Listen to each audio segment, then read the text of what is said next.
পুরুষ হয়ে জন্ম নেওয়াটাই আমার আজন্মের পাপ ছিল।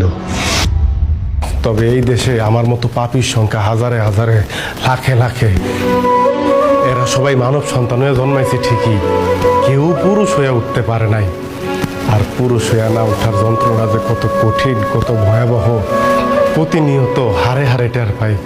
কারণ পুরুষের সাফল্যের ভাগ সবাই নিল, ব্যর্থতার ভাগ তো কেউ নিতে চায় না।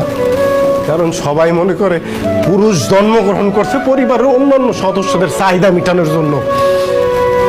অনেকে ভুলেই যায় পুরুষ নামক মানুষটার মধ্যেও একটা মন আছে, একটা হৃদয় আছে, হৃৎপিণ্ড নামক একটা বস্তু আছে। প্রিয়জনের কথার আঘাতে সেই হৃৎপিণ্ডটা না কাইপা ওঠে। ভুলা যাইবই না কেন কম, কারণ পুরুষ তো কখনো কারো প্রিয়জন হয়ে উঠতে পারে না।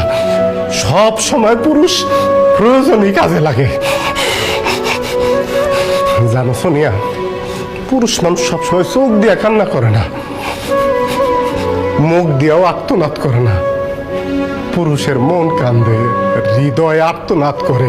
পুরুষ আবার সেই আর্তনাদ বুকের মধ্যেই চাপ দিয়ে ধরে রাখে, যাতে প্রিয়জনরা না শুনতে পারে। যদি কষ্ট পায়